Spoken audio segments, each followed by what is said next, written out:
নমস্কার বন্ধুরা, শ্রাবণীর রান্নাঘরে আপনাদের সবাইকে স্বাগত জানিয়ে আমি আবারও একটা রান্নার ভিডিও নিয়ে আপনাদের সামনে চলে এসেছি। আজকের আমি আপনাদের ঝিঙে দিয়ে একটা অসাধারণ রেসিপি বানিয়ে দেখাবো। আশা করি আপনাদের ভালো লাগবে। তার জন্য কিন্তু আমার পুরো ভিডিওটা আপনাদের দেখতে হবে। আর দেখা শুরু করার আগে একটা লাইক দেবেন, সুন্দর একটা কমেন্ট করবেন আর শেয়ার করতে ভুলবেন না। তাহলে চলুন আজকের আমি এই ঝিঙে দিয়ে কি বানাই সেটা আপনারা একবার দেখে নিন। ঝিঙের এই রেসিপিটা করার জন্য প্রথমে আমি এখানে দেখুন গ্যাসটা অন করে একটা কড়া বসিয়ে দিয়েছি। এইবারে আমি কড়ার মধ্যে দিয়ে দেব সর্ষের তেল। রান্নাটা কিন্তু আমি এখানে সর্ষের তেলে করছি, আপনারাও কিন্তু সর্ষের তেলেই করবেন। তার কারণ সর্ষের তেলে করলে কিন্তু রান্নাটা খেতে ভালো লাগে। দেখুন আমি কড়ার মধ্যে সর্ষের তেল দিয়ে দিলাম। এইবারে তেলটা একটু গরম হতে দেব। তেলটা আমার এখানে দেখুন গরম হয়ে গেছে। এবারে আমি প্রথমে তেলের মধ্যে দিয়ে দেব কালো জিরে।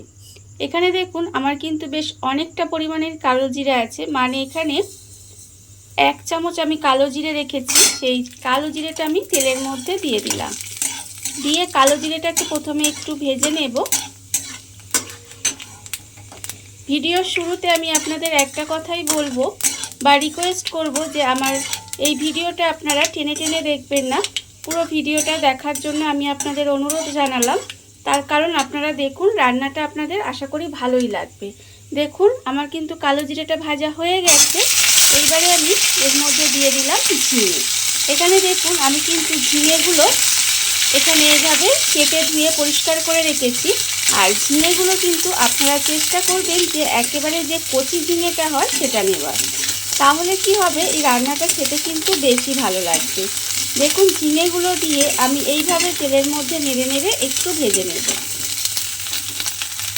ঝিঙেটা আমি এখানে দেখুন তেলের মধ্যে দিয়ে 1 মিনিট মতো একটু এইভাবে নেড়ে ভেজে নিয়েছি।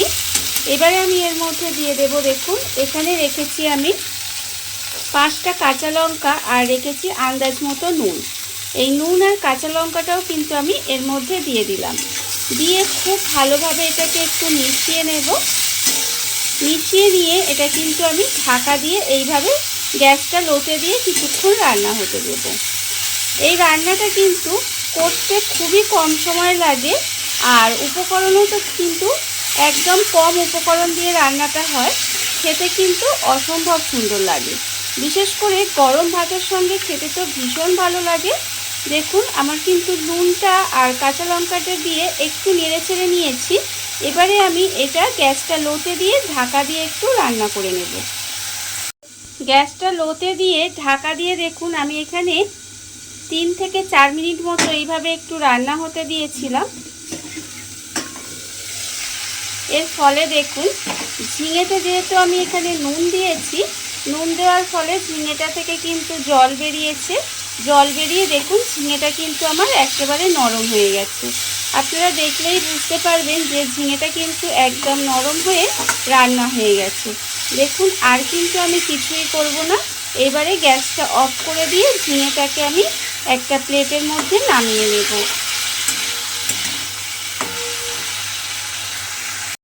ঝিঙেটা আমি এখানে দেখুন প্লেটে কিন্তু আলাদা করে আমি এখানে নামিয়ে রেখে দিয়েছি, আপনারা দেখতেই পাচ্ছেন। আর আমি নিয়ে নিয়েছি কিন্তু এখানে শিলনোড়া। শিলনোড়ার মধ্যে প্রথমে আমি দেখুন এখানে কিন্তু বেশ অনেকটা পরিমাণের পোস্ত নিয়েছি। আমি এখানে বড় চামচের প্রায় 2.5 চামচ মতো পোস্ত নিয়েছি। দেখুন পোস্তটা আমি এখানে প্রথমে শিলের মধ্যে নিয়ে নিলাম। নিয়ে এবারে কিন্তু আমি এর মধ্যে কোনো রকম জল দেব না, শুধু পোস্ত আর এখানে দেব আমি দেখুন এখানে বাদাম রেখেছি আমি কিছুটা। এটা কিন্তু চিনে বাদাম, আর চিনে বাদামটা কিন্তু আমি এখানে ভেজে রেখেছি, মানে ভাজা বাদাম। সেই বাদামটাও আমি এখানে নিয়ে নিয়েছি। নিয়ে প্রথমে কিন্তু আমি শুকনো এইভাবে একটু বেটে নেব। এইভাবে কিন্তু জল ছাড়া প্রথমে একটু বেটে নিতে হবে দেখুন। আর এটা কিন্তু আপনাদের শিলেই করতে হবে, তার কারণ এটা শিলে করলে কিন্তু খেতে বেশি ভালো লাগবে। আপনারা যদি মিক্সিতে করেন তাহলে কিন্তু এটার স্বাদ সেভাবে পাবেন না। দেখুন এইভাবে প্রথমে শুকনোটা এইভাবে একটু বেটে নিতে হবে। আর এই ঝিঙের রেসিপিটা আপনারা ঝিঙে বাটাও বলতে পারেন।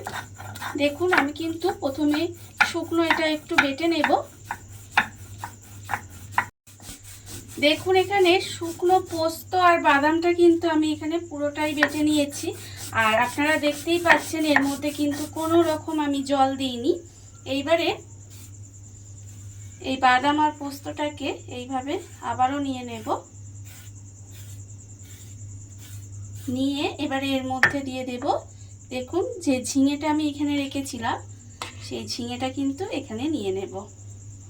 আর আমি এখানে 5টা কাঁচা লঙ্কা ব্যবহার করেছি। আপনারা কতটা ঝাল খাবেন সেটা বুঝে কিন্তু কাঁচা লঙ্কাটা ব্যবহার করবেন। দেখুন আমি ঝিঙেটা এর মধ্যে পুরোটা নিয়ে নিলাম। নিয়ে এবারে এটাকে খুব ভালোভাবে বেটে নিতে হবে। এইভাবে কিন্তু এবারে খুব ভালোভাবে সুন্দর করে বেটে নেব। সমস্ত কিছু একসঙ্গে দিয়ে কিন্তু এটা ভালোভাবে বাটতে হবে। দেখুন আমি কিন্তু এখানে পুরোটা বেটে নিয়েছি আর পুরোটা কিন্তু বেশ ভালোভাবে আমার বাটা হয়ে গেছে। এইবারে আমি দেখুন এটা আমি এখানে নিয়ে নেব। আর এর মধ্যে কিন্তু আমি নুন আর দেব না, যেহেতু আমি প্রথমে নুন দিয়ে নিয়েছি আমার এখানে নুন আর লাগবে না। যদি আপনাদের নুন লাগে তাহলে এই সময় কিন্তু নুনটা নিয়ে নিতে পারেন। এবারে আমি এর মধ্যে দিয়ে দেব সর্ষের তেল। কাঁচা সর্ষের তেল কিন্তু আমি এখানে দিয়ে দেব। দেখুন বেশ কিছুটা কাঁচা সর্ষের তেল আমি এর মধ্যে দিয়ে দিলাম। দিয়ে খুব ভালোভাবে মাখিয়ে নিতে হবে। এটা কিন্তু খুব ভালোভাবে মাখিয়ে নেব। মাখিয়ে নিলেই কিন্তু রান্না আমার একেবারে রেডি। গরম ভাতের সঙ্গে এই ঝিঙের রেসিপি বা ঝিঙে বাটা যাই বলেন না কেন আর কিন্তু কিছুই লাগবে না এটা যদি থাকে। দেখুন রান্না আমার রেডি হয়ে গেছে। এবার আমি আপনাদের পরিবেশন করে দেখাচ্ছি। দেখুন বন্ধুরা, বাড়িতে থাকা কত অল্প উপকরণে কত অল্প সময় কত সুন্দর একটা ঝিঙের রেসিপি বা ঝিঙে বাটা যাই বলেন না কেন তৈরি হয়ে গেছে। আপনারা দেখতেই পেলেন। আর আমি আগেও বলেছি এটা কিন্তু গরম ভাত দিয়ে খেতে অসাধারণ লাগে। এইভাবে আপনারাও একদিন হলেও বাড়িতে বানিয়ে দেখতে পারেন।